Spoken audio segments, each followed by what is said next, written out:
My office was dimly lit, broken only by the warm glow of a desk lamp. I leaned over an old map of Italy, tracing my finger along the curves of the Amalfi Coast. I always liked the feel of rough paper, a reminder of a time when information was tangible, not confined to the cold light of screens. "Professor Mercer, are you still working?" "Uwaki," came the voice of Mrs. Palmer, my housekeeper, who came twice a week to keep order in a house too big for a widower living alone.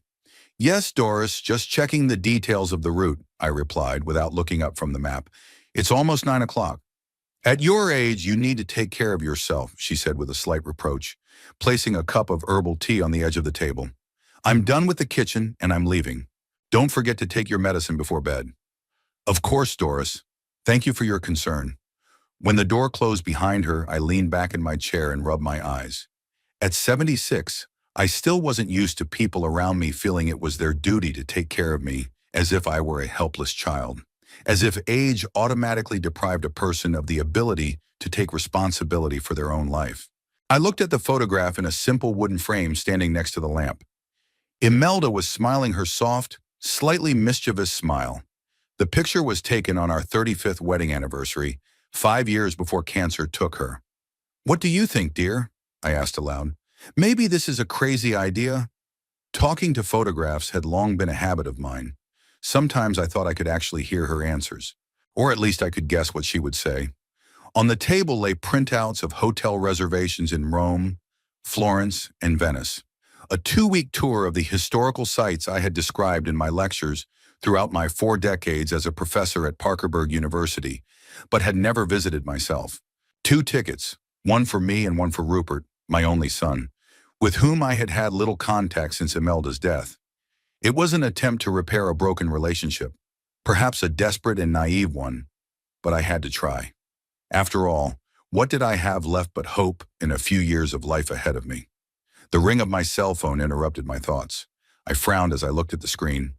It was Rupert calling. He rarely called on his own initiative, especially at a time like this. "Rupert, is something wrong?" "Hi, Dad." His voice sounded unusually animated. "No, everything's fine. Just wanted to see how the planning for our trip is going." I couldn't help but notice his enthusiasm. When I first suggested this trip to him, he had agreed with obvious reluctance, as if he were doing me a favor. Now there was impatience in his voice. "Everything is going according to plan," I replied cautiously. "The tickets are bought, the hotels are booked. We're leaving in 2 weeks. "Great, listen, I've been thinking—" He paused for a moment. "You said you bought tickets with an open return date?" "Yes, I decided we could stay longer if we liked it." "Brilliant," he exclaimed. "What about the hotel reservations? Do you have the confirmation printouts?" The question struck me as odd. I had already emailed him all the information. "Yes, of course. Everything is printed and ready." "Rupert, are you sure you're okay?" "You seem unusually excited." "I'm just looking forward to our trip, Dad. You know I've never been to Europe." That was true. Despite all the opportunities Imelda and I had given him, Rupert always preferred beach vacations in Mexico or the Caribbean. European history had never interested him. "By the way, I've been meaning to ask," he continued after a short pause.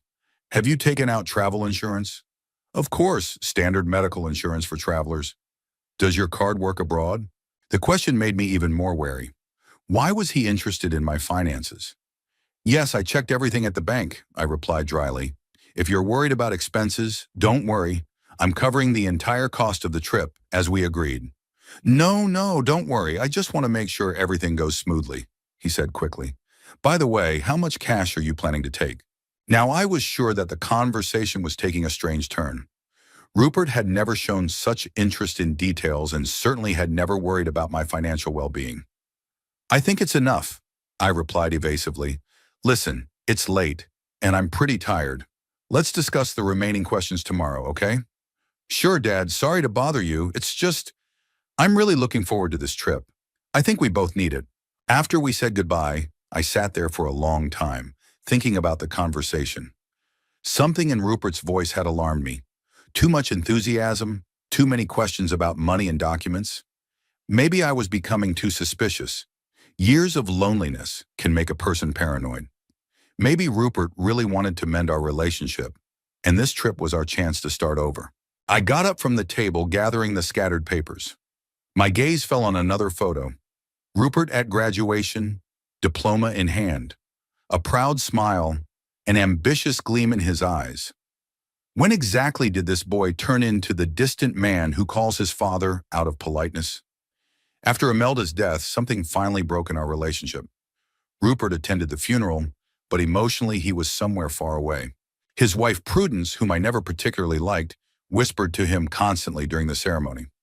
At the reception, they left before everyone else, citing urgent business. I later learned that Rupert was disappointed with the will. Imelda left most of her inheritance not to him, but to a charitable foundation that supports music education for underprivileged children. Music was her passion, and she wanted her money to benefit those who really needed it. Rupert never said so directly, but from that moment on, his calls became even less frequent and his visits shorter. He always found a reason not to come for Christmas or Thanksgiving, preferring to spend the holidays with Prudence's family. I couldn't blame him for that. After all, he was a grown man with his own priorities and responsibilities. But somewhere deep inside me, I hoped that one day we would be able to talk again as we had when he was a child, openly and lovingly. After gathering all the documents into a neat folder, I turned off the lamp and headed for the stairs. The large Victorian house that Imelda and I had bought 40 years ago now seemed too spacious and empty. I refused to sell it, despite the advice of friends and even hints from Rupert. It was Imelda's and my home. Our son had grown up here, and I wanted to spend the rest of my days here. As I climbed the stairs, I felt the pain in my knees, a faithful companion of old age, making itself felt. In the room, I walked over to the window. Parkersburg spread out below like a sea of lights. It was a small college town where I had lived most of my life, teaching history to generations of students. My professional career had been successful. I specialized in European Renaissance history and had published several books that became standard textbooks in universities across the country. At the height of my career, I was invited to lecture at prestigious institutions, including Harvard and Yale. But I always returned to Parkersburg, to our home with Imelda. We met here when we were both graduate students. I was studying history, she was studying musicology. We fell in love almost immediately and got married a year later. Our colleagues joked that we were the perfect couple, history and music, the past and the eternal. We planned to have a big family, but fate had other plans. After several failed attempts and miscarriages, the doctors said the chances were very slim. We almost gave up, focusing on our careers and traveling. And then a miracle happened. Imelda got pregnant. At 40, when we had already given up hope. Rupert was born a healthy, strong boy. We were happy, perhaps too happy. We spoiled him, gave him everything he wanted, never said no. Imelda was afraid to be strict. Her own childhood with an authoritarian father had left her with unpleasant memories. Maybe that was our mistake. Rupert grew up believing that the world should adapt to him, not the other way around. He had problems with his teachers at school and with his classmates at college. He didn't know how to build relationships on equal terms, always believing that he was owed more than he gave. After college, he got a job at a large pharmaceutical company, mainly thanks to the recommendation of one of my former students who held a senior position there. The job was well paid, but Rupert always felt he deserved more. He wanted rapid promotion, a high salary, and prestige. That was when he met Prudence, who worked as an accountant at the same company. She was 3 years older than him, pragmatic and ambitious. Unlike Rupert, she came from a family of modest means and was used to achieving everything on her own. She saw my son as a promising man with good connections and decent prospects. Their relationship developed rapidly. 6 months later, Rupert brought her to meet us. Imelda tried to be friendly, but later admitted to me that she didn't like Prudence. She was too cold, too calculating. I shared her opinion, but we both understood that the choice was Rupert's. If he was happy, we had to respect his decision. The wedding was modest, attended mainly by the bride's colleagues and friends. Prudence had almost no relatives, only an elderly aunt who had raised her after her parents died. Imelda and I suggested a more lavish celebration, but Prudence insisted on minimalism. "Why spend money on one day when you can invest it in the future?" she said at the time. After the wedding, they bought a house in the suburbs of Parkersburg, just a 20-minute drive from us. We hoped to see each other often, but that didn't happen. Rupert always found excuses: work, renovations, fatigue. He even came less and less often to our Sunday dinners, a tradition that had existed in our family for decades. Imelda was upset, but she tried not to show it. She continued to cook his favorite meals, buy gifts for the holidays, and call every week. I was less patient. Rupert and I had several serious arguments. I accused him of neglecting his family. He accused me of interfering in his life. Then Imelda fell ill. The diagnosis came as a bolt from the blue: stage 4 pancreatic cancer. The doctors immediately said that the chances were slim, but we fought. Chemotherapy, experimental treatments, even alternative medicine. We tried everything. Rupert came to visit his mother only a few times during her illness. She died on a rainy November morning, quietly in her sleep. I sat next to her, holding her hand, when she took her last breath. The world seemed to stop. I don't remember calling Rupert, arranging the funeral, or receiving condolences from colleagues and friends. Everything was like a fog. Rupert was with Prudence at the funeral. They were both dressed in black, their faces stony. No emotions, no tears. During the memorial service at the church, I noticed Prudence glance at her watch several times. After the ceremony, they were among the first to leave, citing some urgent business. A week later, the will was read. Imelda left most of her inheritance, money she had saved over years of teaching and selling books on music, to a charitable foundation that supports music education for children from low-income families. Rupert received some family heirlooms and a relatively modest amount of money. He was furious. "How could she?" he shouted as he left the lawyer's office. "Give everything to some foundation instead of her only son." I tried to explain to him that music was Imelda's life's work, that she wanted her legacy to benefit those who really needed it, but he wouldn't listen. Since then, our relationship has become even more strained. Rupert called once a month, out of politeness, and the conversations were short and superficial. I invited him and Prudence to dinner several times, but they always found excuses. They didn't even come to my 75th birthday party. They sent a card and a gift certificate to a bookstore. And now I've decided to take a desperate step, to organize a trip to Italy together, a country I had been telling my students about for decades, but which I had never seen myself. I hoped that 2 weeks away from everyday worries and routine would help us find common ground and restore our lost connection. Surprisingly, Rupert agreed almost immediately. Of course, there were caveats. He had to arrange his vacation time and resolve some work issues, but in principle, he was in. I paid for all the expenses: tickets, hotels, insurance. Money had never been a problem. Over the years of teaching and writing books, I had accumulated a decent amount, which I had hardly spent since Imelda's death. And now, 2 weeks before departure, Rupert suddenly showed an unusual interest in the details of the trip, especially the financial side of things. Something about this alarmed me, but I pushed those thoughts away. After all, he is my son, the only family I have left. I have to believe for the best. With these thoughts, I finally went to bed, deciding that tomorrow I would call Rupert and suggest we meet before the trip to discuss the details in person. I wanted to believe that my anxiety was unfounded, that my son really wanted to mend our relationship, that this trip would be a new beginning for both of us. The next day, I woke up with the first rays of the sun, an old habit that even retirement couldn't get rid of. After drinking a cup of strong tea, I sat down at my desk, spreading out maps and guidebooks to Italy in front of me. Contrary to the popular belief that paper maps are obsolete in the age of the internet, I preferred to plan my route the old-fashioned way, with a pencil and a ruler, marking interesting places and calculating travel times. Today, Rupert and I were going to finish planning our trip. I wanted every day to be full of discoveries, but not too tiring. After all, I am 76, and although I am in good shape for my age, long walking tours could be too difficult. Our route began in Rome, where we planned to spend 4 days. Then a train to Florence, 3 days there, followed by 3 more days in Venice. I deliberately left the rest of the time unplanned. We could decide where to go next when we got there. Perhaps Lake Como or Tuscany, depending on our preferences and mood. I carefully selected sites that might interest Rupert. As a child, he loved knights and castles. I remembered making cardboard fortresses and wooden swords with him. As a teenager, he became fascinated with Italian cuisine. He even took cooking lessons and surprised Imelda and me with some pretty good pasta and risotto. Later in college, he had a brief period of fascination with Renaissance art, perhaps an attempt to find common interests with me.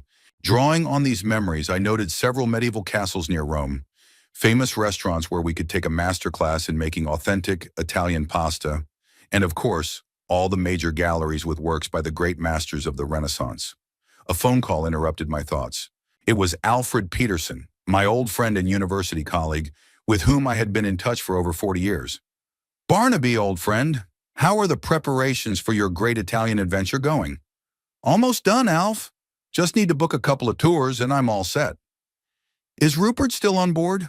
There was a slight note of caution in my friend's voice. He was well aware of the history of our difficult relationship with our son. "Yes, he called yesterday to clarify some details. It seems he is really interested in the trip." Alfred paused for a second, then said, "I'm glad to hear it. You know, Barnaby, I've always said you're too hard on the boy. Maybe he's finally grown up and decided to mend fences." I sighed. Alfred never understood the full depth of the problem. To him, Rupert had always remained a boy, a little spoiled, but generally not a bad kid. He didn't see the coldness, the contempt with which Rupert had treated me in recent years. "Maybe you're right," I said, not wanting to go into details. "By the way, would you like to come over for lunch today for dinner? I'm going to make my signature rosemary steak." "I'd love to, but not today. It's Martha's birthday, and we're going to a restaurant with the whole family. The grandchildren are coming home from college especially for the occasion." Alfred had the perfect family, a loving wife, 2 successful children, 4 grandchildren. They all lived nearby, often got together for family dinners, and went on vacation together. Sometimes I couldn't help feeling a twinge of envy when I listened to his stories about his grandchildren or their family celebrations. After our conversation, I went back to planning my trip. I had to check my hotel reservations and make sure all my documents were in order. I opened my laptop. Imelda had taught me how to use a computer. Despite her love of classical music and all things traditional, she was surprisingly open to new technologies. There was a new email from Rupert in my inbox. He asked if I could send him scans of all hotel reservations and tickets, as well as my credit card details. Just in case. It was a strange request, considering that I had already sent him all the necessary documents a week ago. I decided to call to clarify the situation. Rupert didn't answer right away, and when he finally picked up the phone, I could hear the irritation in his voice. "Dad, I'm at work right now. Maybe later?" "It'll only take a minute. I got your email. Why do you need my card details?" "I've already paid for all the expenses. I just wanted to have a backup just in case. Anything can happen in a foreign country. You have your own card, Rupert, and I'll be there with mine. I don't see the need." "Okay, forget it." His tone became even more irritated. "Listen, a colleague is calling me. I have to go. We'll talk tonight, okay?" He hung up before I could answer. The conversation left a bad taste in my mouth. Why did Rupert need my card details? And why was he so interested in the financial details of the trip? I pushed those thoughts aside and went back to planning. In Rome, I wanted to show Rupert not only the obvious tourist attractions like the Colosseum and the Forum, but also lesser-known places. Small churches with amazing frescoes, hidden courtyards, and old cafes where you can feel the real atmosphere of the Eternal City.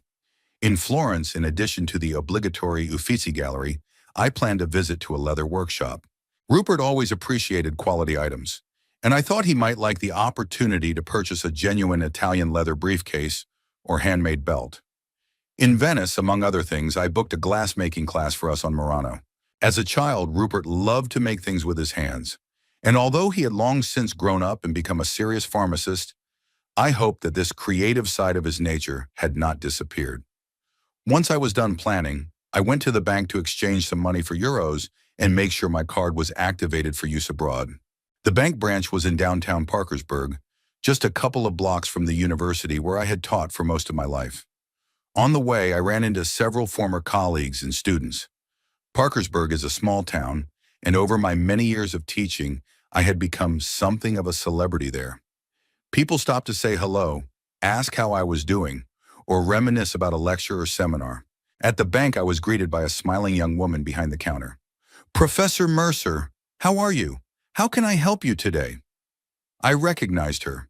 Chloe Sanders, a former student who had taken my medieval history course 10 years ago. Chloe, it's good to see you. I'm preparing for a trip to Italy and need to take care of some financial matters. Italy, how wonderful. Her eyes lit up. I was there on my honeymoon last year. Are you traveling with someone or by yourself? With my son. We've been planning this trip together for a long time. Oh, how sweet. Family vacations are wonderful. So how can I help you? I explained that I wanted to exchange some money for euros and check whether my card was active for international transactions. Chloe quickly took care of everything, giving me advice on using bank cards in Europe along the way. By the way, Professor, do you have our bank's mobile app installed? She asked as she finished the transaction. With it, you can monitor all your transactions in real time, even when you're abroad. I'm afraid I'm not very familiar with such technology, I admitted. Let me help you install and set it up. It will only take a few minutes. Consider this my gratitude for the inspiring lectures you gave us. I agreed, and Chloe patiently showed me how to use the app. She was right. It turned out to be quite simple. Now I could see all my card transactions and receive notifications for each one. After leaving the bank, I decided to pop into a nearby bookstore. I wanted to buy a couple of new travel guides to Italy. Although the information on the internet is more up-to-date, I still preferred to hold a real book in my hands. The store was quiet and smelled of printing ink, a smell I've always loved.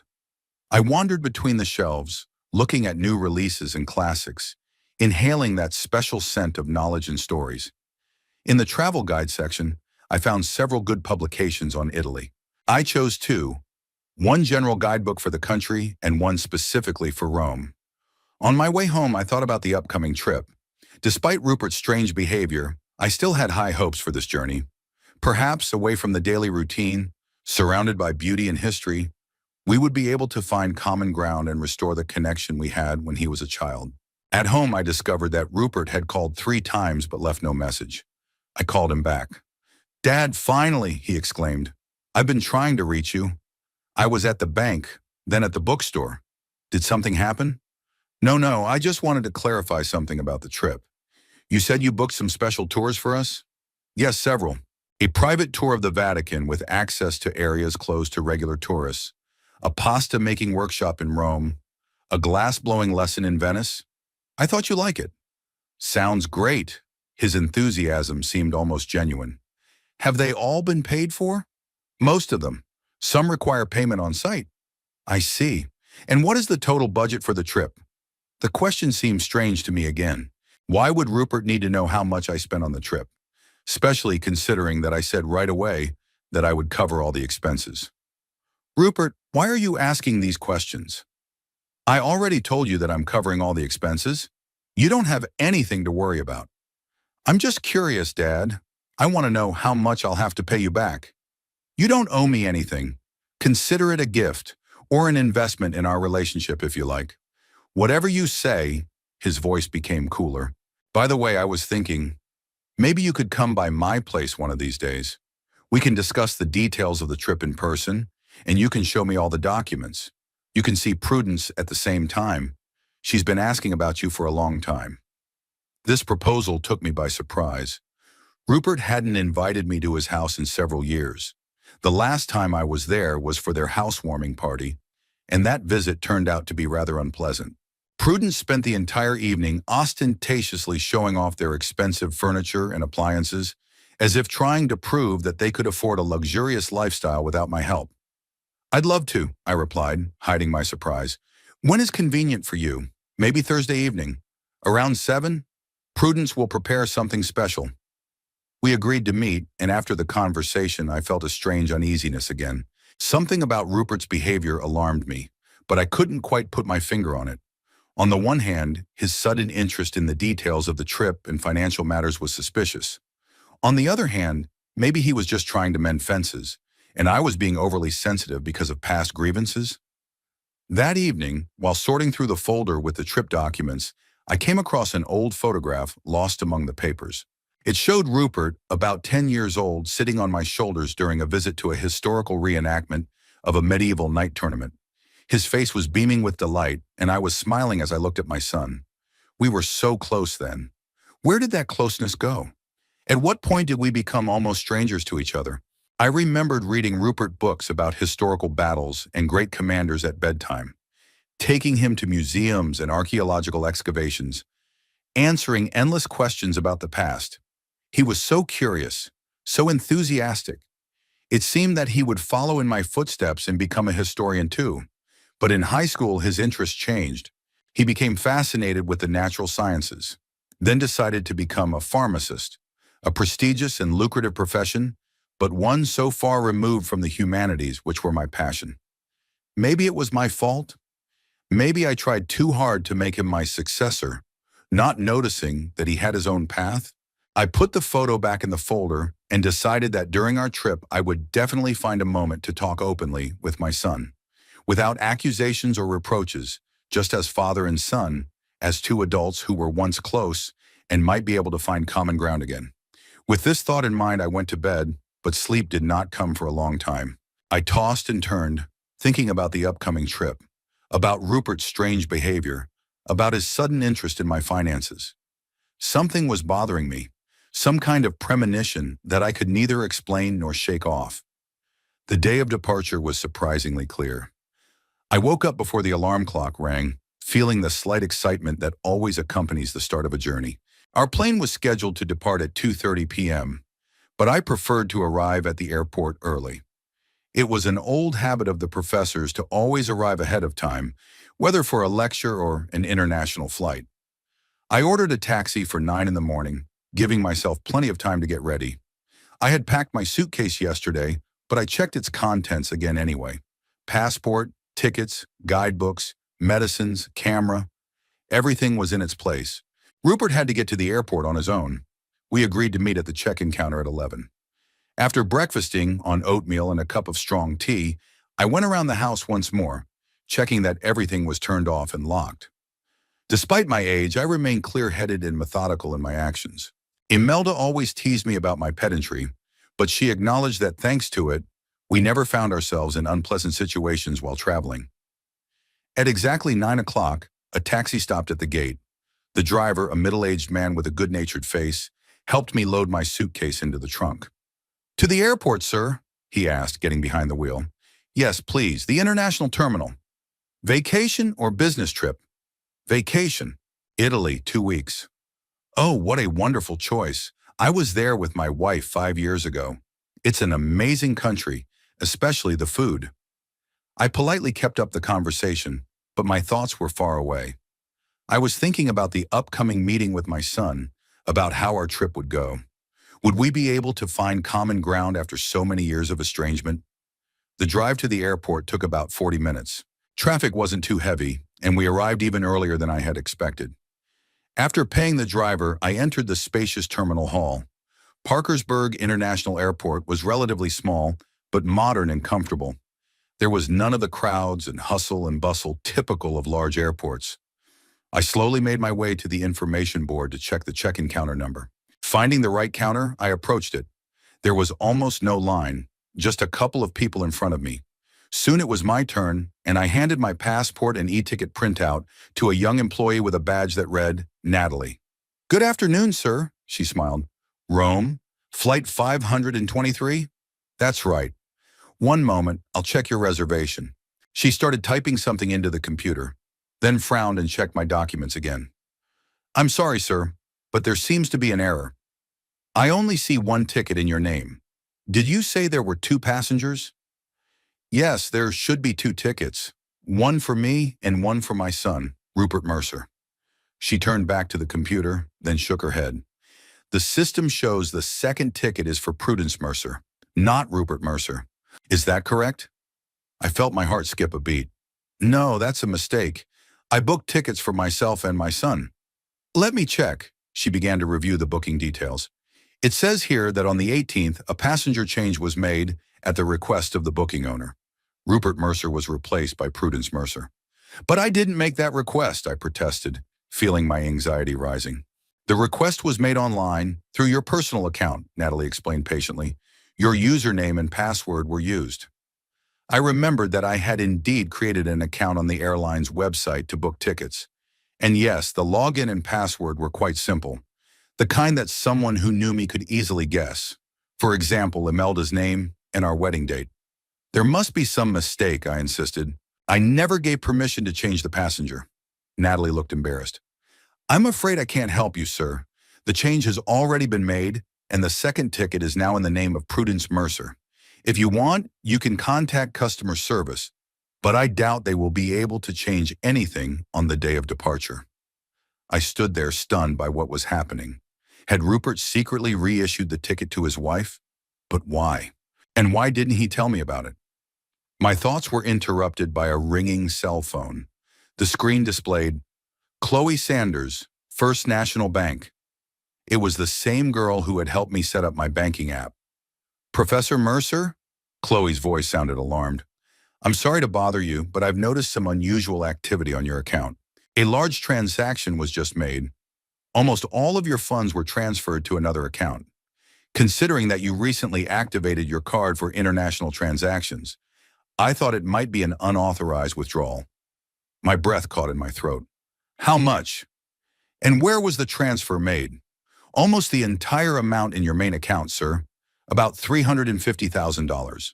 The transfer was made to the account of Rupert Mercer. Is this an authorized transaction? I felt my legs buckle and sank down onto the nearest seat. $350,000. Practically all my savings from many years of work. Money set aside for my retirement and possibly expensive medical treatment that I might need at my age. No, this was not an authorized transaction, I said, trying to remain calm. I did not authorize such a transfer. In that case, we will immediately block the transaction and begin an investigation. You will need to come to the bank to fill out the necessary paperwork. I'm at the airport right now, planning to fly to Italy. I understand, sir, but given the seriousness of the situation, Chloe hesitated. I'll postpone my trip, I said firmly. This is more important. After we agreed to meet at the bank in 2 hours, I dialed Rupert's number. The phone was either turned off or out of range. I tried again. Same thing. Then I dialed their home number. Prudence answered. Hello? Her voice sounded tense. Prudence, it's Barnaby. I need to talk to Rupert urgently. Oh, Barnaby? She tried to sound surprised. Shouldn't you be on the plane? Where's Rupert? He's away on business. Has something happened? Prudence. I tried to speak calmly, even though I was boiling inside. I know what you and Rupert have done. The ticket reissued in your name. The money withdrawn from my account. I want to know why. There was silence on the other end of the line. Then a sigh. Listen, Barnaby. It's not what you think. Rupert wanted to surprise you. Stop lying. I almost shouted, attracting the attention of passers-by. Taking a deep breath, I continued more quietly. I've already contacted the bank. The transaction will be blocked and an investigation will begin. I advise Rupert to return the money voluntarily. Otherwise, the consequences will be unpleasant. You wouldn't dare. Her voice was tinged with anger. Rupert is your son. Are you really willing to destroy his career because of some misunderstanding? $350,000 is not a misunderstanding, Prudence. It's theft. And I want to know the truth. She paused, then laughed unexpectedly, bitterly, almost hysterically. You want the truth, Barnaby? Here it is. Rupert and I have endured your arrogance for years, your constant lectures on morality and duty, your silent condemnation of our lifestyle. You never approved of me, never considered me worthy of your precious son. And now that we finally have a chance to start our own business, to open our own clinic, you want to ruin everything again. A clinic? I asked, trying to understand. So that's what you needed my money for? Don't play naive, Barnaby. You know perfectly well that you need startup capital to open a medical business. And you sat on your savings for years, knowing that they would go to Rupert after your death anyway. We just sped up the process. You stole from me, I said quietly. My own son robbed his father. Don't be so dramatic. We took what would have belonged to Rupert sooner or later anyway. Consider it an investment in your family's future. I don't have a family anymore, I said, feeling pain and anger intertwined inside me. Tell Rupert he has an hour to return the money, or I'll file a police report. I hung up without waiting for a response. My hands were shaking, and my heart was beating so hard it felt like it was about to jump out of my chest. I couldn't believe my own son could do this to me. Plan a theft, deceive, betray, but the facts were irrefutable. The ticket reissued to Prudence. The money transferred to Rupert's account. Obviously, they planned for me to fly to Italy while they emptied my account and disappeared. Or perhaps they hoped I would only discover the theft upon my return when it would be too late to do anything about it. I looked at my watch. 15 minutes had passed since my ultimatum. Rupert had 45 minutes left to correct his mistake, but I doubted he would. Things had gone too far. Taking out my cell phone, I scrolled through my contacts, pausing at a few names. Alfred Peterson, my old friend and colleague, now Dean of the History Department. Jonathan Wells, my former student, now the city attorney. Samantha King, another former student who worked for the State Pharmaceutical Commission. And Robert Daniels, editor-in-chief of the local newspaper, with whom I had once worked on a historical almanac. I didn't want to do this, but Rupert left me no choice. If he didn't return the money voluntarily, I would have to take more drastic measures. I dialed Alfred's number first. "Alf, it's Barnaby. Sorry to bother you, but I've got a serious problem." "What's going on, old man?" My friend's voice sounded alarmed. I briefly described the situation without going into unnecessary details. Alfred listened silently, interrupting me only occasionally with short exclamations of surprise and indignation. "That boy has completely lost his mind," he exclaimed when I finished. "Of course, I'll help in any way I can. What exactly do you need? You're on the board of trustees at St. Luke's Hospital, right?" "Yes, for 10 years now." "And Rupert recently applied for a license to open a private clinic affiliated with that hospital. Could you suspend the process?" Alfred paused, considering the request. "I can raise the issue of his professional ethics at the next board meeting, especially if information about financial fraud comes to light. No one will want to get involved with a potentially scandalous partner." "Thank you, Alf. And one more request. It should look like a standard check, without any mention of our conversation." "Of course, I understand." Next, I called Jonathan Wells. I had once helped him obtain a scholarship that allowed a talented young man from a poor family to graduate from law school. Since then, he had always said he was indebted to me. "Professor Mercer," he exclaimed happily when he heard my voice. "What a pleasant surprise." "Hello, Jonathan. I'm afraid I don't have good news." After I explained the problem, Jonathan was silent for a long time, thinking about the situation. "That's a serious accusation, Professor," he finally said. "If your son really transferred the money without your permission, that's fraud. I can initiate an investigation, but you will have to file a formal complaint." "I understand. I'll give him a little more time to return the money voluntarily. If he doesn't, then we'll have to take official action. I'll await your decision. And Professor, I'm very sorry you have to go through this." Then I called Samantha King. She was one of my best students, brilliantly defended her dissertation on the history of medicine, and then made a career in the pharmaceutical industry. Now she was a member of the commission regulating the activities of pharmacies and pharmacists in our state. "Professor Mercer," she exclaimed when she heard my voice. "What a surprise. How are you?" "Not very well, Samantha," I admitted honestly and briefly described the situation. "That's terrible," she said when I finished. "How can I help?" "Rupert works for the Health Farm pharmacy chain. I know he's had some violations in the past. Nothing serious, just negligence in keeping track of prescription drugs. But now, given the circumstances, maybe it's worth doing an unscheduled inspection of his work." Samantha paused, considering my request. "That can be arranged. We've just launched a campaign to check compliance with controlled substance regulations. I'll add his pharmacy to the list of facilities to be inspected." "Thanks, Samantha." The last number I dialed was Robert Daniels, editor-in-chief of the Parkersburg Daily News. "Barnaby, my friend, haven't heard from you in ages. How's life?" "To be honest, Rob, not so good," I said, and I repeated my story again, this time emphasizing the ethical side of the issue. "What a twist," Robert whistled when I finished. "And what do you want from me?" "Nothing specific. Just keep your ears open. If it comes to an official investigation, it could be an interesting story for your newspaper." "You want me to write about my own son?" "I want justice, Rob. If Rupert returns the money, it will remain between us. If not, well, let the public know what kind of person works at the local pharmacy." After finishing my calls, I checked the time. 55 minutes had passed since my conversation with Prudence. The phone was silent. No call, no message from Rupert. Apparently, he had made his decision. Well, I had made mine. I headed for the airport exit to catch a taxi to the bank. I had to fill out a report of unauthorized withdrawal and, possibly, a police report. My heart ached at the thought that my own son had brought the situation to this, but I saw no other way out. As I left the airport building, I felt a strange calmness.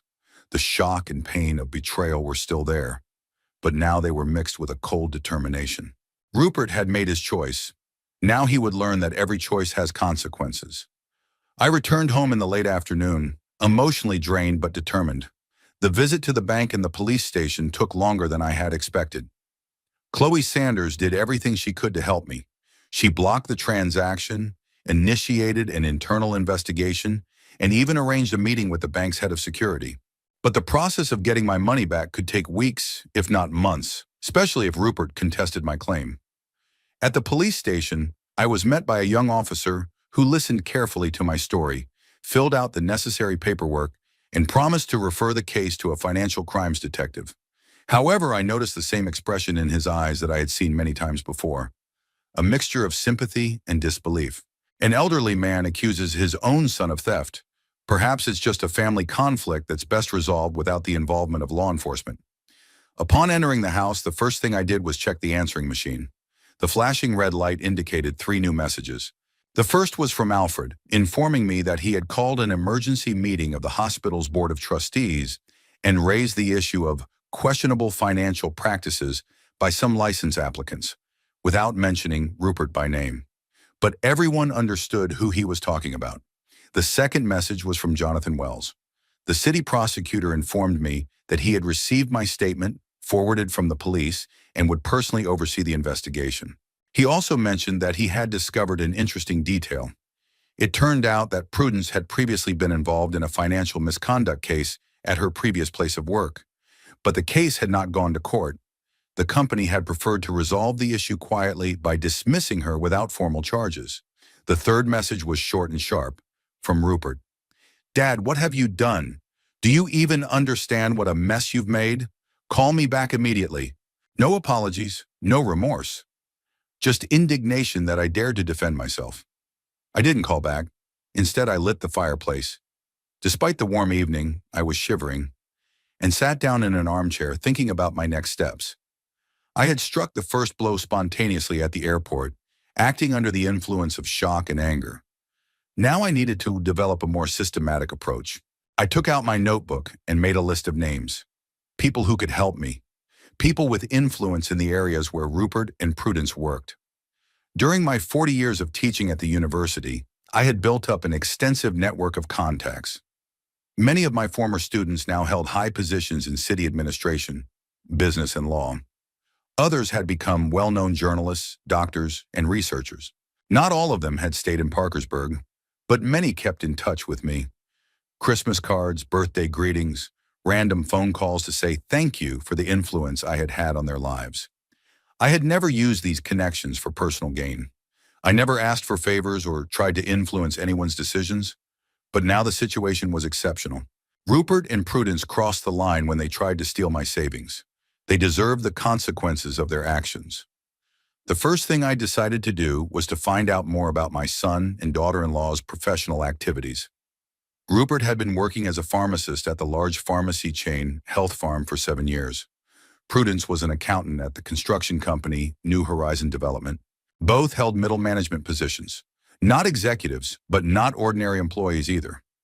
I knew that both pharmacy and accounting were highly regulated professions, where any violation of ethical standards or the law could have serious consequences for one's career. If Rupert and Prudence were willing to steal money from their own father, it was likely that they were not overly scrupulous in their professional activities either. My first call was to Elizabeth Rivera, another former student of mine who now worked for the city health department.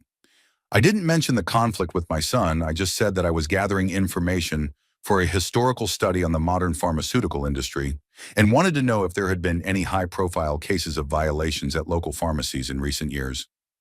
"Oh, Professor Mercer, it's good to hear from you," Elizabeth exclaimed.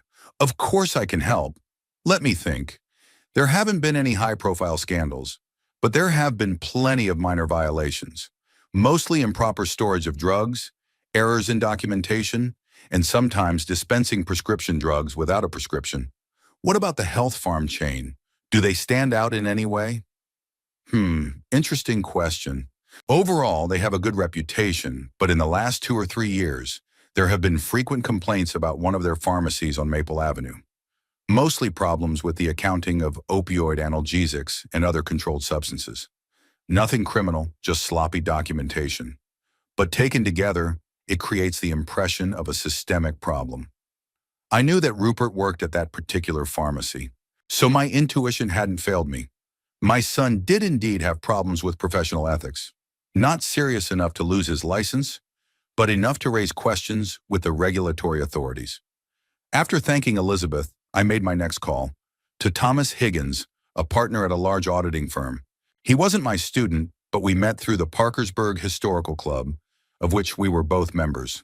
Thomas was known for his straightforwardness and integrity. Thomas, good evening. Sorry for calling so late, but I need some professional advice. Barnaby, good to hear from you. No problem, I'm still working. How can I help? I decided to be more direct. This concerns my sister-in-law, Prudence Mercer. She works as an accountant at New Horizon. I have some doubts about her professional integrity. Without going into details, could you find out if there have been any issues with her work? Thomas paused, considering my request. Barnaby, you understand that this kind of information is usually confidential, right? Of course I do. And I'm not asking you to break any rules. It's just, if you hear anything in professional circles, I'd appreciate it. All right, he agreed reluctantly. I'll see what I can do. But no promises. The next morning I woke up early, feeling as if I hadn't slept at all. The events of the previous day still seemed unreal, like a nightmare. But the letter from the bank confirming the blocking of the suspicious transaction, lying on the bedside table, was very real. After breakfast, I decided to visit Samantha King, a member of the State Pharmaceutical Commission, with whom I had spoken on the phone the day before. Her office was located in the city center, in a modern glass and concrete building, a complete contrast to the Victorian architecture of the university campus I was used to. Samantha greeted me with sincere warmth.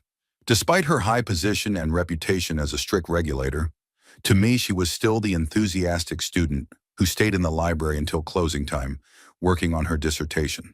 Professor Mercer, how nice to see you, she exclaimed, shaking my hand firmly. Come in, have a seat. Coffee? We settled into her spacious office overlooking the city park. A framed diploma from our university hung on the wall. Samantha had not forgotten where her career began. I did some research after our conversation, she said after we exchanged pleasantries. I'm afraid the news isn't very good. The pharmacy where your son works did indeed have problems with the accounting of controlled substances. Nothing criminal. There's no evidence that the drugs were sold illegally or used for purposes other than their intended use. But systematic errors in the documentation, discrepancies between actual stocks and accounting data, taken together, this paints a disturbing picture. And Rupert is responsible for this? As the pharmacist responsible for controlled substances at this pharmacy? Yes. The documents are signed by him. Either this is a deliberate violation of accounting rules or inexcusable negligence. In any case, it's serious enough to warrant an investigation. I nodded, feeling a strange mixture of sadness and satisfaction. Part of me still hoped that Rupert was impeccable in his professional activities, that his moral decline was limited to his relationship with his father. But another, more cynical part of me was not surprised. A man capable of stealing from his own father is unlikely to be scrupulous in other areas of life. What happens now? I asked. We'll conduct an unscheduled inspection. If the violations are confirmed, the consequences could range from a fine to a temporary suspension of the license. In the worst case, if more serious violations are found, the matter could be referred to law enforcement. I thanked Samantha for the information and her help.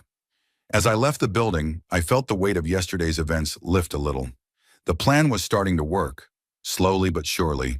My next stop was the office of Jonathan Wells, the city attorney. I wasn't sure he would see me without an appointment, but I decided to take a chance.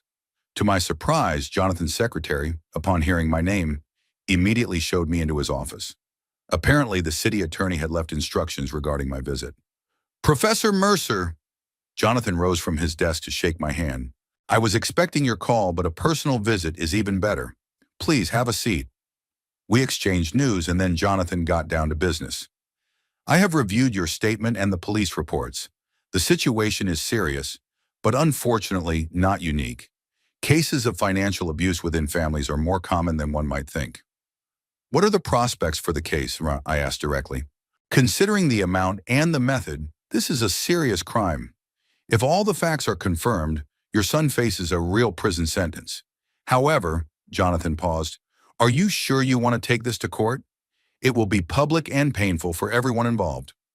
I gave him a chance to return the money voluntarily. He refused. Jonathan nodded, accepting my answer. In that case, we will proceed according to the law. But there is something else that may interest you. He took a folder out of his desk drawer. I did a little research on your daughter-in-law, Prudence Mercer.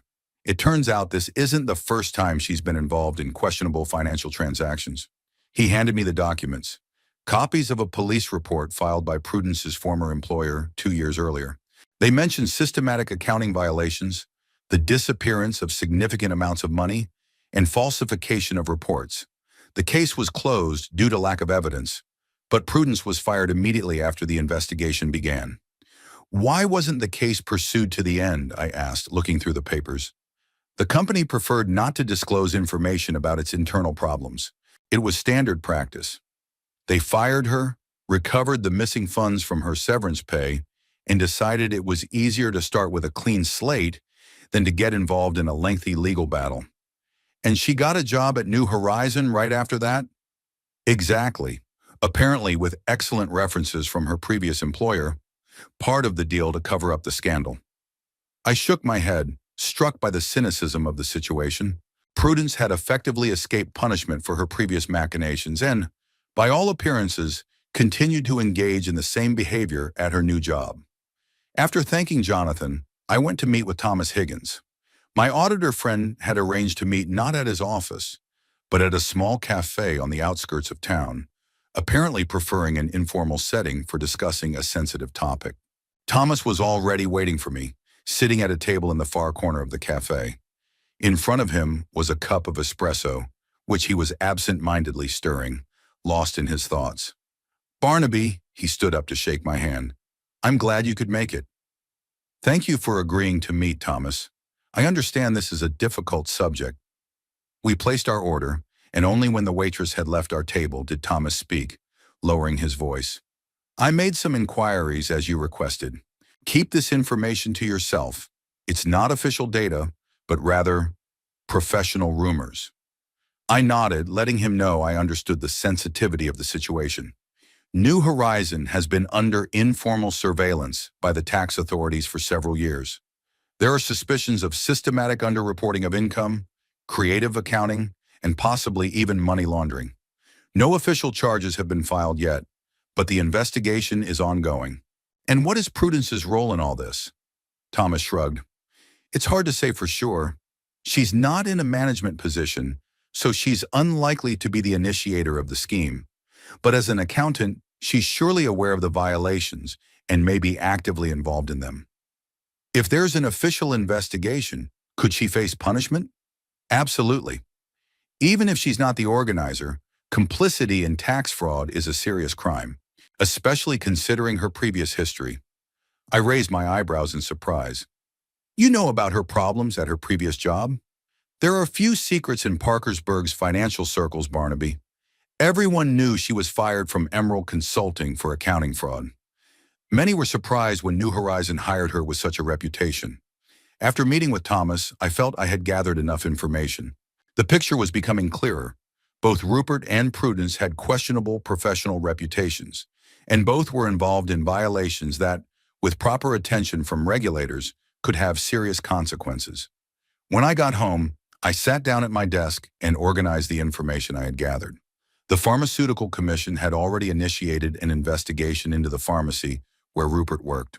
The tax authorities were investigating New Horizon, where Prudence worked. The police and the prosecutor's office were investigating the theft of my money.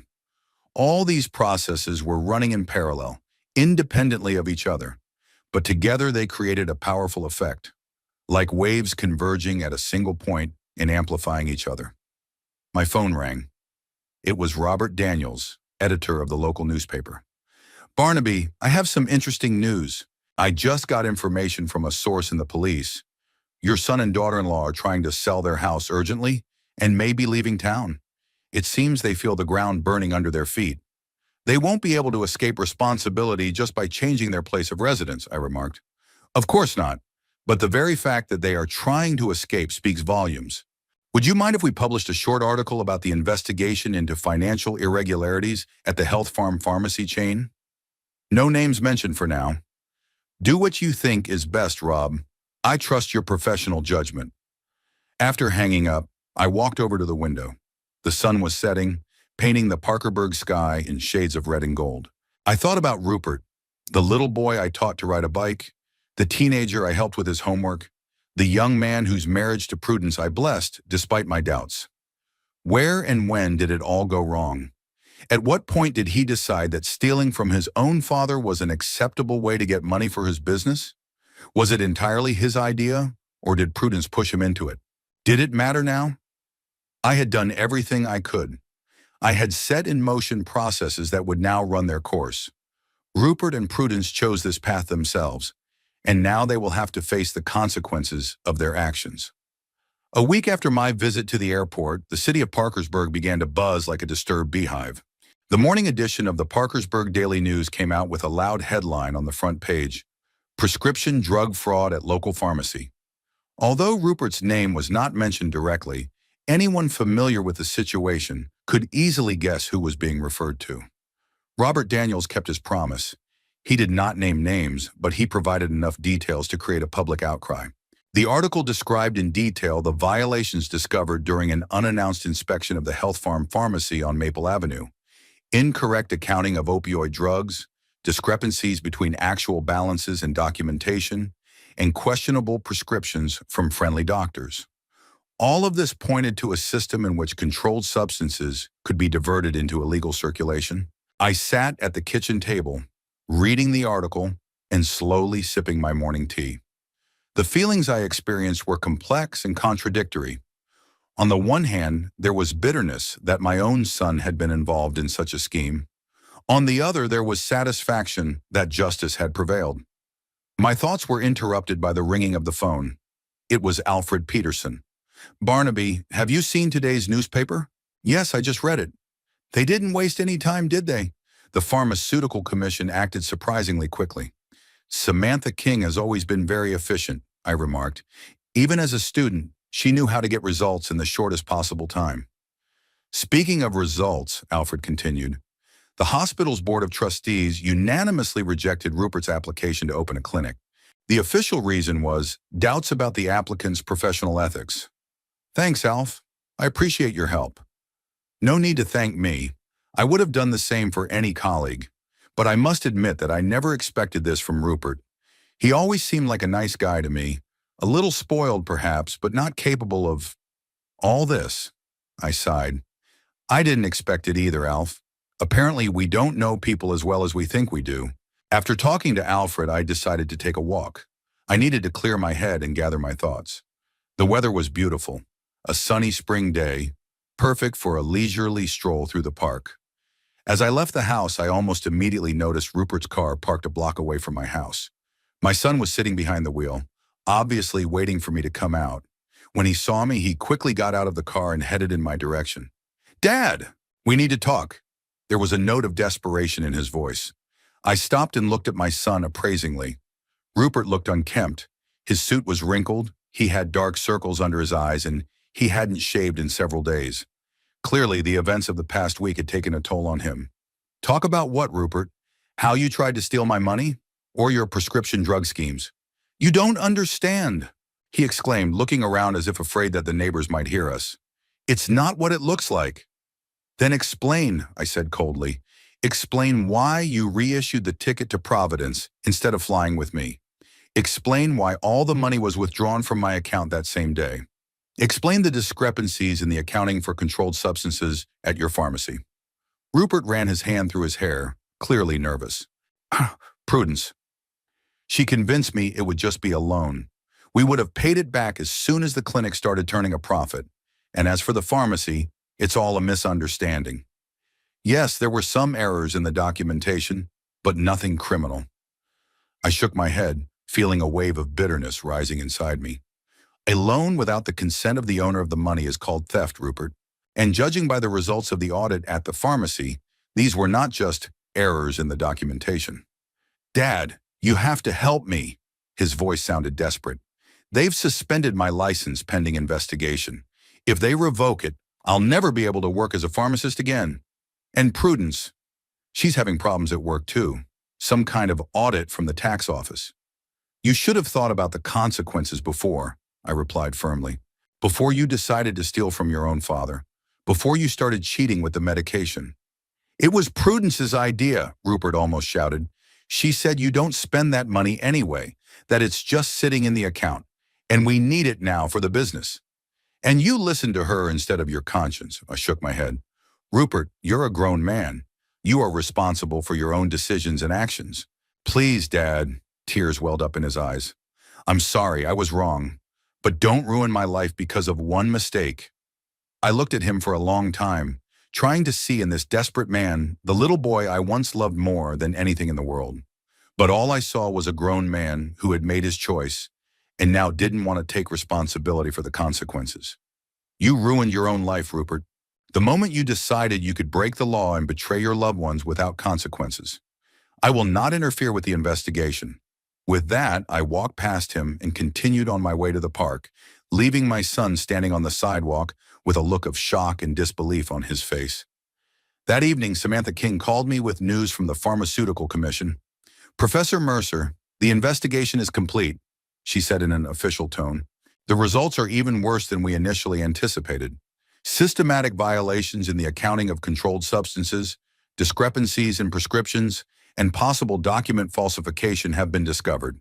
The Commission has decided to revoke Rupert Mercer's license, with the right to reapply no earlier than 5 years from now. Thank you for the information, Samantha, I replied, feeling a strange emptiness inside. Professor, I understand that this is difficult for you. He is your son after all. But believe me, the Commission acted strictly within the law and professional ethics. His actions put patients at risk and contributed to the spread of opioid addiction. I know, Samantha. You did the right thing. The law must be the same for everyone. The next morning, the newspaper came out with another sensational article, this time about a tax investigation into New Horizon development. The journalist did not mention Prudence by name, but referred to a key accountant responsible for financial reporting, who was allegedly at the center of a scheme to understate the tax base. By noon, Jonathan Wells called me to say that the police had completed their preliminary investigation into my complaint and that the case was being referred to the prosecutor's office for preparation of fraud charges. Rupert faced up to 5 years in prison, although given his lack of previous convictions, he was likely to receive a suspended sentence. We can continue with the trial, or if you prefer, we can consider a pretrial settlement, Jonathan said. But for that, your son must fully admit his guilt and compensate for the damage. I thought about it. Despite everything that had happened, I didn't want to see Rupert behind bars. But I wasn't going to let him get away with such betrayal either. Let him admit his guilt and pay damages, I finally decided, and let it be part of the official court record. I won't insist on imprisonment, but I want him to have an official criminal record for fraud. I'll pass on your offer, Jonathan nodded. I think, given the circumstances, he'll agree, especially now that he's already having problems with his professional license. In the afternoon, the doorbell rang. Prudence stood on the doorstep, dressed in a strict business suit, with perfect hair and makeup. Nothing in her appearance betrayed the difficulties she had undoubtedly faced in recent days. Barnaby, we need to talk, she said in a tone that brooked no argument. I silently stepped aside, letting her into the house. We went into the living room, where Prudence immediately got down to business. You have to stop this, she said, her eyes flashing. What you're doing is destroying our family. And what about you and Rupert trying to steal my money? Wasn't that destroying our family? I calmly replied. It was a loan, she exclaimed indignantly. We were going to pay back every cent as soon as the clinic started making money. A loan usually requires the consent of the lender, I remarked dryly, and a formal agreement to repay the funds. We knew you wouldn't agree, Prudence blurted out. You never supported our endeavors, always doubted Rupert's abilities, always thought I wasn't good enough for him. I shook my head, amazed at her ability to twist the facts. I always supported Rupert. I paid for his education, helped with the down payment on your house, never refused to help when you asked me directly. But stealing my savings is too much. And now look what you've done, she continued, ignoring my words. Rupert lost his license. His career is ruined. I've been suspended from work pending investigation. Our reputation in town is ruined. You chose this path yourself, I replied firmly. No one forced you to steal my money or violate professional ethics. Listen, Barnaby. Her tone suddenly changed, becoming almost pleading. It's not too late to fix this. You can withdraw your statement to the police. Tell the Pharmaceutical Commission that it was a misunderstanding. No, Prudence, I won't do that. You and Rupert must answer for your actions. She stood up abruptly, her eyes flashing with anger.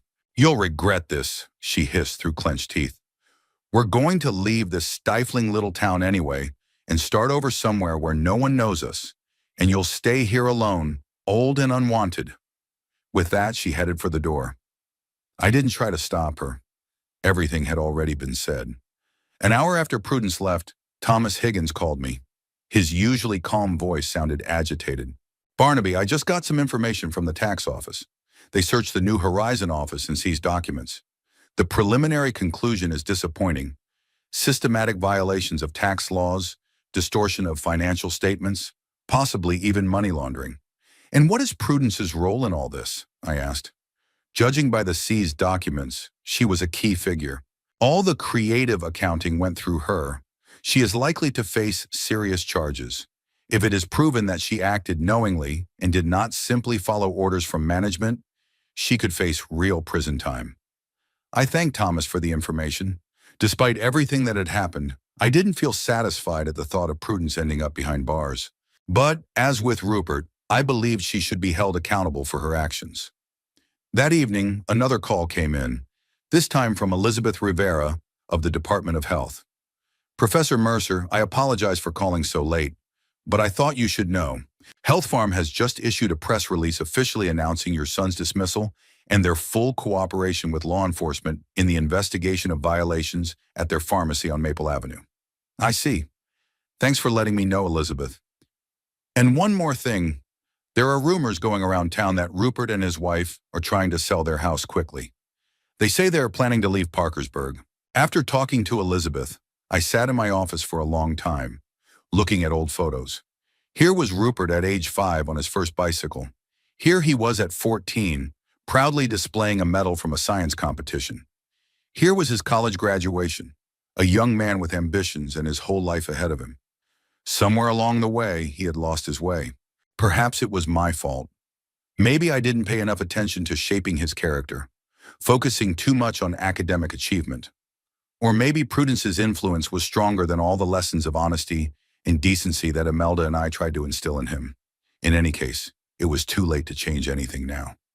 Rupert had made his choice, and now he would have to live with the consequences. The next morning, I was awakened by my cell phone ringing. It was Robert Daniels. Barnaby, sorry to call so early, but I think you should know. Rupert and Prudence left town last night. The house is listed for sale through the agency. My source in the police says they're probably heading west, possibly to California. They can't just run away from their legal problems, I remarked. Of course not. But they can try to drag out the process, create difficulties for the investigation. In any case, their reputation in Parkersburg is ruined. No one will want to deal with them after all these scandals. After our conversation, I got up and walked over to the window. The sun was just beginning to rise above the horizon, painting the sky in soft pink tones. A new day in Parkersburg was beginning without Rupert and Prudence. I felt a complex mix of emotions. Sadness that things had come to such an extreme. Anger at my son and daughter-in-law for their betrayal. Disappointment that Rupert had chosen the path of least resistance, running away instead of staying and making amends for his mistakes. And somewhere deep down, relief that justice had prevailed after all, albeit in such a painful way. That evening, I received a short message from Rupert. "We're leaving. Someday you'll understand that we didn't mean to hurt you. I hope that in time you'll be able to forgive us." I didn't reply. I wasn't sure I had anything to say. Maybe someday Rupert and I would be able to rebuild some semblance of a relationship. But right now the wound was too fresh, the betrayal too painful. A few days later, the bank informed me that the transaction had been completely canceled, and my funds had been returned to my account. Jonathan Wells confirmed that Rupert would be charged with fraud and Prudence with complicity, regardless of their whereabouts. Samantha King announced that the decision to revoke Rupert's license was final and could not be appealed. Thomas Higgins reported that the tax authorities had launched a full-scale investigation into New Horizons activities, with a particular focus on the period when Prudence worked there. Life in Parkersburg was gradually returning to normal. For most residents, the scandal involving the dishonest pharmacist and accountant was just a temporary distraction, a topic of conversation over coffee. For me, however, it was the collapse of my family, the final break with the last connection to the person I once considered an extension of myself. Sometimes in the evenings, sitting in an armchair with a book, I caught myself instinctively listening to see if the phone was ringing. Was it Rupert who had finally decided to apologize for real, admit his guilt, and try to make amends? But the phone remained silent. And if it did ring, it was friends, colleagues, former students, but never my son. 3 months had passed since that fateful day at the airport. Spring had smoothly transitioned into summer, bringing with it the heat and humidity typical of this time of year in Parkersburg. Life had gradually settled into a new routine. No calls from Rupert, no awkward family dinners, no pretense on either side. On one particularly hot July day, I received a letter from my lawyer. The bank had fully restored my account, returning all the funds that Rupert had tried to embezzle. The investigation confirmed that the transaction had been made without my knowledge or consent, using illegally obtained access to my online banking. It was a peculiar conclusion to a chapter in my life. The material losses had been compensated, justice had prevailed, but the emotional wound from my son's betrayal still stung, though not as sharply as in the first days after the incident. I was sitting on the porch, rereading the lawyer's letter, when an unexpected thought came to mind. I had originally planned the trip to Italy as a way to mend my relationship with Rupert. Now that that relationship was probably irretrievably damaged, did it make sense to abandon the whole idea of the trip? All my life I had dreamed of seeing the places I told my students about, walking the streets of ancient Rome, standing under the dome of St. Peter's Basilica, admiring the works of the great Renaissance masters in Florence, riding a gondola through the canals of Venice. Imelda and I always put off this trip until later, first because of Rupert's birth and upbringing, then because of our busy work schedules, then because of her illness. What was stopping me from fulfilling this dream now? Alone without having to adjust to anyone else's interests or schedule. Just me in Italy, the country I had devoted most of my academic career to studying. The next morning I called the travel agency and booked a new itinerary, more intense and varied than the one I had planned with Rupert. Now I could include the places I really wanted to see without worrying about whether anyone else would be interested in them. Preparing for the trip gave my days new meaning and structure. I immersed myself in reading specialized guidebooks, brushed up on my Italian, and made detailed lists of attractions for each city on my itinerary. In the evenings, sitting on the porch with a glass of red wine, a small indulgence I allowed myself despite my age and doctor's recommendations, I imagined myself wandering the streets of Tuscany or sitting in a small cafe in Piazza Navona, watching local life go by. 2 weeks before my departure, I received a call from Jonathan Wells, the city attorney and my former student. "Professor Mercer, I have news regarding your son's case," he said without preamble. "I'm listening, Jonathan." "We have information about his whereabouts. Rupert and Prudence have indeed moved to California, to a small town near San Diego. They are trying to start over, but I'm afraid they have serious problems." "What kind of problems?" I asked, surprised at my own calmness. Not long ago, any news about my son would have triggered a storm of emotions. Anger, pain, disappointment.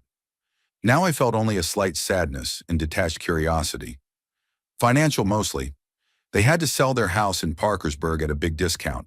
No one wanted to pay full price given the circumstances of the rush sale. Rupert can't get a job without a pharmaceutical license, and his previous work experience now comes with a trail of scandal. Prudence is also having difficulty finding employment. The tax investigation at New Horizon has been publicized, and her name appears in the case files. I understand, I said, feeling neither malice nor satisfaction, only a quiet sadness that things had come to this. As for the criminal case against them, we are preparing the documents for extradition.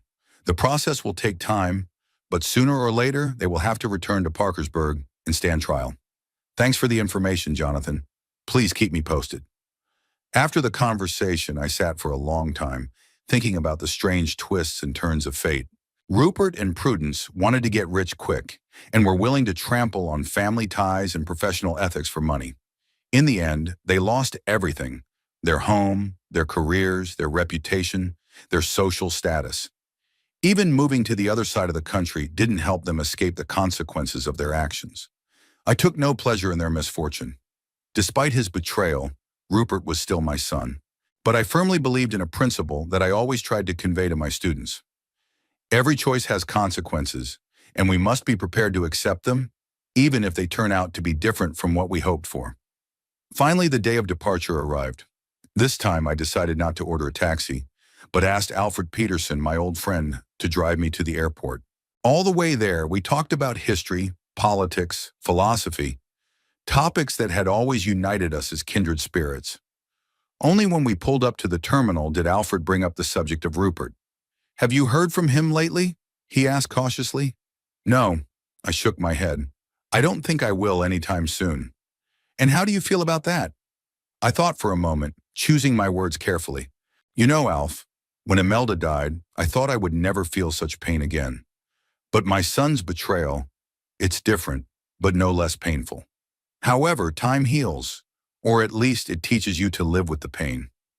Alfred nodded, squeezing my shoulder in silent understanding. "Have a good trip, Barnaby. Bring me a stamp with the Colosseum on it, like in the old days when we were students and dreamed of traveling." I smiled, remembering our long-standing tradition of exchanging postage stamps from the places we managed to visit. "Sure thing, Alf, and not just one." Everything went smoothly at the airport, with no surprises or delays. I checked in, dropped off my luggage, and headed for the security checkpoint. Before going through security, I turned around and glanced around the departure hall. The last time I stood here, my life was turned upside down by my own son's betrayal. Now I felt a strange calmness and determination to start a new chapter without looking back. The flight to Rome was long, with a stopover in London. I passed the time reading a biography of Leonardo da Vinci, which I had brought along specifically for the trip. The story of the Renaissance genius, his curiosity and thirst for knowledge inspired me. Da Vinci did not allow age to limit his interests or ambitions, a trait I had always admired and sought to emulate. As the plane began its descent into Rome, I pressed myself against the window, trying to make out the city in the evening twilight. The lights of the Italian capital spread out below me, like a scattering of stars on dark velvet. Somewhere among those lights were the Colosseum, the Vatican, the Roman Forum, and the Pantheon, places I had studied and taught my students about throughout my career. At the airport, I was met by a driver holding a sign with my name on it. A small luxury I allowed myself for my first night in Rome. He helped with my luggage and drove me to a small hotel in the historic center of the city, not far from Piazza Navona. The room was exactly as I had hoped, cozy with antique furniture and a balcony overlooking a narrow street typical of old Rome. Despite my fatigue from the long flight, I couldn't resist the temptation to go for an evening stroll. The streets of Rome were pulsating with life, even late at night. Tourists and locals filled the street cafes, music played, and the aromas of Italian cuisine wafted through the air. I wandered aimlessly, enjoying the atmosphere of the city, until I suddenly came upon the Trevi Fountain, one of Rome's most famous landmarks. Despite the late hour, the fountain was surrounded by crowds of tourists taking pictures and throwing coins into the water. According to tradition, a coin thrown into the fountain over your left shoulder guarantees your return to Rome. I took some change out of my pocket, chose a €1 coin, turned my back to the fountain, and threw it over my shoulder. It was a symbolic gesture, a promise to myself that I would return to this beautiful city, perhaps more than once, that my life did not end with my son's betrayal or my wife's death, that there is still much that is interesting and meaningful ahead. The next 2 weeks flew by like a single day. Every morning I woke up with anticipation of new discoveries. In Rome, I visited all the main attractions, but also found time for lesser-known places, small churches with amazing frescoes, hidden courtyards and gardens, authentic trattorias where locals dine. In Florence, I spent hours in the Uffizi Gallery, looking at the works of the great Renaissance masters, seeing the paintings of Botticelli, Michelangelo, and Raphael, which I had talked so much about to my students. In person was an almost surreal experience. I felt like both a tourist and a researcher, combining theoretical knowledge with personal impressions. In Venice, I rode a gondola along the Grand Canal, walked through narrow streets, getting lost and finding new amazing corners of the city on the water. I visited the island of Murano, famous for its glass-blowing art, and even tried my hand at making a small glass figurine under the guidance of a master craftsman. A fun experience for someone of my age and profession. Every evening, I sat down with a notebook and pen to record my impressions of the day. These notes may one day turn into a book, not an academic monograph, but a personal account by a historian who finally saw the places he had studied all his life. On one of my last evenings in Italy, sitting at a table in a street cafe in a small town in Tuscany, I wrote a postcard to Alfred. In addition to the traditional stamp with the Colosseum, I sent him several more, with views of Florence, Venice, and the Tuscan hills. On the back of the postcard, I wrote a short message. Dear Alf, Italy is more beautiful than I could have imagined. My only regret is that I didn't come here sooner, with Imelda. But better late than never. I plan to return next spring. Maybe you'll join me. Your friend Barnaby. After mailing the postcard, I thought about the future. Upon my return to Parkersburg, I plan to organize a series of public lectures on Italian art and architecture based on my personal impressions. Perhaps it was time to start working on my memoirs, not only as a history professor, but also as a man who had lived an interesting life full of ups and downs. Thoughts of Rupert still arose, but they no longer caused the sharp pain they had before. I received several updates from Jonathan Wells. The fraud case was progressing slowly due to interstate legal formalities, but steadily. Rupert and Prudence were experiencing serious financial difficulties, living on savings that were dwindling by the day. I learned from Samantha King that the decision to revoke Rupert's pharmaceutical license had been upheld by the appeals board. He would be unable to practice his profession for at least 5 years. Thomas Higgins reported that a tax investigation into New Horizon had led to the arrest of several company executives, and Prudence's name appeared in the case files as a key player in the fraudulent scheme. Sometimes I wondered if I had been too harsh on my son, but then I remembered his willingness to betray me, his lack of remorse, his attempts to shift the blame onto others. No, I had acted fairly. I had simply let the law take its course without intervening on my son's behalf just because he bore my surname. On my last day in Italy, I went to a small village in Umbria that I happened to read about in a guidebook. It was famous for its ancient church with frescoes by a little-known 15th century artist, a pupil of Giotto, whose name has been almost lost to history. The church was closed to the public due to restoration work, but the local priest, learning that I was a history professor from America with a special interest in these frescoes, kindly agreed to show them to me. We spent almost 2 hours looking at images of scenes from the Bible, executed with a realism and emotional depth that was astonishing for its time. It's amazing that such talent has remained virtually unknown, I said to the priest as we left the church. That often happens in history, he remarked philosophically. Not all great deeds are recognized by contemporaries. Sometimes it takes centuries to truly appreciate someone's work. Or it remains unappreciated, I added. Perhaps, but does that diminish its value? The priest smiled. Beauty and truth exist independently of recognition. Those words touched something deep inside me. All my life I had sought academic recognition, publishing articles and books, speaking at conferences. But was that really the most important thing? Or was the influence I had on my students, the love of history I had managed to instill in them, more important? With these thoughts, I returned to Parkersburg, ready to start a new chapter in my life. The chapter with Rupert was closed, painfully but definitively. Ahead lay new journeys, new books, new experiences. Imelda always said that life goes on as long as you continue to learn and be amazed. At 76, I was still full of curiosity and a thirst for knowledge. And now, freed from the burden of toxic family relationships, I could devote myself entirely to this pursuit. My house in Parkersburg was now just a point on the map, a starting point for the trips I had always dreamed of taking with Imelda. I decided that I would travel for both of us, see the places we had planned to visit together, write down my impressions as if I were telling her about them. And who knows, maybe one day Rupert would realize his mistakes, sincerely repent, and try to repair our relationship. I wasn't closing that door completely, but I wasn't going to wait at that door, putting my own life on hold. The world was too big and beautiful, and there wasn't much time left. The plane landed at Parkersburg Airport on a sunny August day. I returned home a different person, calmer, more peaceful, and confident in my future, whatever it might be.